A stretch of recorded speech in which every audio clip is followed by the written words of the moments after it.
because during retirement, health care cost is one of the major costs that we're going to incur. And so more and more people are developing dementia. We have cognizant issues as we get older. And so that's not going to be covered by Medicare.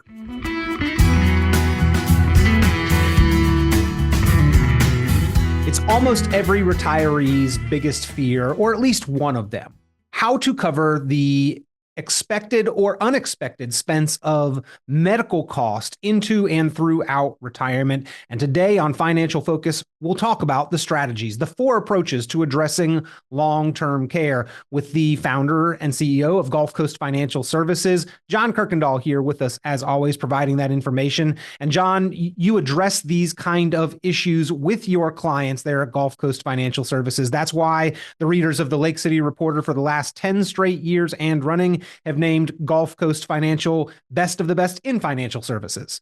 Well, that's right, Peter. It's one of the things that we're really concerned about because during retirement, health care cost is one of the major costs that we're going to incur. And so more and more people are developing dementia. We have cognizant issues as we get older. And so that's not going to be covered by Medicare. So we have to take care of that ourselves. There's over like a 75% chance that you're going to need some type of long-term care or some type of confinement during your retirement. So we might as well go ahead and try to cover it the best we can. Now, you know as well as I do that in Florida, traditional long-term care insurance that we used to write 10, 15 years ago is no longer available. There's no way for us to get that coverage anymore. John, there is really no perfect solution. I mean, people didn't really like the traditional long-term care insurance because of the cost. However, you stated the stats, a lot of people needed it. And the insurance companies themselves, the insurance industry, kind of underestimated that as well as the duration of care and the cost of care. So they've gotten out of the business and people didn't find it attractive anyway. So all that being said, is there a perfect solution to this question, or is there just the best bad answer that we have? Well, there's no perfect solution. I wish there was.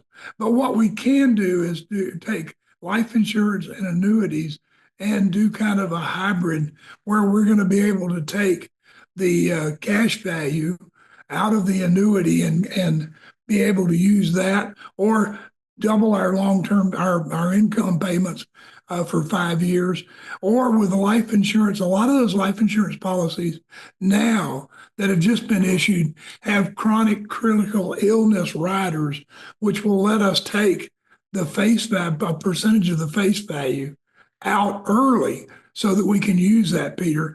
And those are really the only 2 things, unless we're going to self-insure.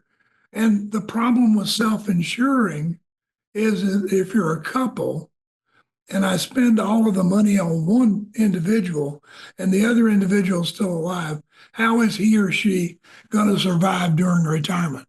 Right. But John, those linked benefits or those accelerated benefits, those hybrid policies, whether it be an annuity that gives a supplemental boost of income or a life insurance policy that allows us to draw from the death benefit, people are finding those more attractive. And for the insurance industry, they seem to be more financially stable and feasible.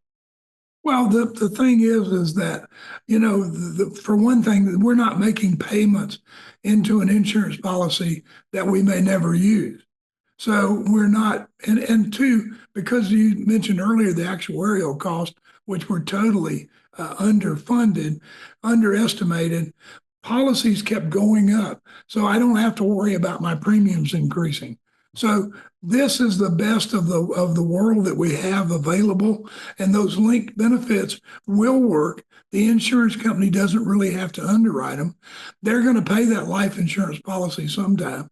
They're going to pay that lifetime income sometime. And so they're only on the hook with the annuity for 5 years, and with the life insurance policy, it's what they were going to pay out anyway. On one side, it's not use it or lose it. But on the other side, John, it's not as comprehensive as those old long-term No, care standalone policies. It is a finite amount of money, a finite benefit that has a limit and an end to the duration or the amount of money that will be paid out. that's right, Peter. And I wish there was a way that we could do something different. I know back, in 98, 2000, we sold a lot of long-term care policies that were 10-year pay. So you paid for 10 years, they were paid up, the benefit continued to compound. And those policies, as we're using them now, have been tremendously beneficial to the client because they've actually end up paying for all of their long-term care needs and have actually had cash left over. But that's gone. We don't have that. This is the best we've got. John, I have never heard of an auto insurance policy. If I sell my car, having never gotten into an accident, that they will pay me back the premiums or the benefit that I would have otherwise been entitled to. But that is kind of what I'm hearing you describe here with these linked benefits, that one way or another, we get use of the money and the premiums and the costs that we've paid. Well, we get the use of the benefit from the annuities because we have lifetime income. So we're going to get sustainable, predictable income that we talk about on our show with our income plan, and that they're going to get that paid out anyway. So we're going to get our money back. It's not like we're just paying and not going to use it. I mean, my gosh, I paid 50 years on car insurance and used it once, and I'm not going to get that premium back. You got a good driving record, my friend. Well, a pretty good record, yeah. Well, I've been lucky. If we do not have the ability to get traditional long-term care insurance policies, and we don't have one of these linked benefits or accelerated benefits or hybrid policies, John, there are a couple more options that you've got on your report here of the 4 approaches to addressing long-term care. I'm not sure that either of these last two is as effective or as protective as we would like them to be. So being self-insured or becoming a dependent, right? If we have no plan at all whatsoever, we kind of default to that last one. Talk to me about being self-insured, though. Where does that description actually hold true? Well, what it means is we're going to take our assets and we're going to pay for long-term care. So I'm self-insuring myself and not needing the insurance company. As I said, we had a case like that where the client didn't have long-term care, got early onset dementia, had to go into a facility for the dementia because he was getting violent. And so even though he was on Medicaid, which was, kind of helped along, they took everything that he got, gave his wife $1,000, and out of that, she had to make the car payment, the house payment, and buy groceries. So, and there wasn't any other money left over for her. So, being self-insured, if you're a millionaire, a multimillionaire, maybe you can be self-insured. But if you're a couple living on your day-to-day, having an income plan and trying to survive that way, long-term care insurance, self-insured, doesn't work because one of you is going to suffer. The other one we talked about was being a dependent. And, that's either being a dependent on your family or being a dependent on the government. The problem with either is, one, your family doesn't have the money to cover this because, hospital costs, long-term care costs are double-digit inflation every year.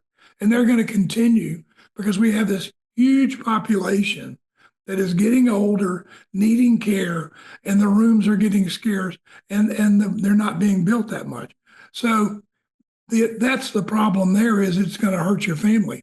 Secondly, if you're a dependent of the state, they're going to tell you which facility you go to. They're going to tell you what they're going to take and what they're going to pay. And so you're not going to be able to preserve your assets and be on Medicaid. Well, we don't want to become a dependent. We don't want to burden our family. We don't want to rely on the government to set the standard of care and the quality of life that we'll receive when we've got health issues that we're dealing with already. So, John, we need to have a plan. And I know that you are a big proponent of having that plan in writing, having a documented plan, and how we are planning on addressing the potential cost of long-term care or extended medical needs. That is part of that financially focused written retirement income plan that you help individuals and couples put together. That's right, Peter. Isn't it? It's not a 500-page document. It's a digital document that we can print out. It's maybe 20 pages. But the thing about it is, it puts everything into focus on how much money I'm going to need, how much my budget is, and how long my money's going to last, and what can I do to make it last longer? And am I ready for retirement? And how much can I spend? We don't want to spend all of it up front, but we don't want to leave a lot behind and suffer in the beginning. So this is a fine-tuned plan that the income plan, the financially focused income plan, will tell you how you can spend, when you can spend, and help you with the bucket approach that we always talk about.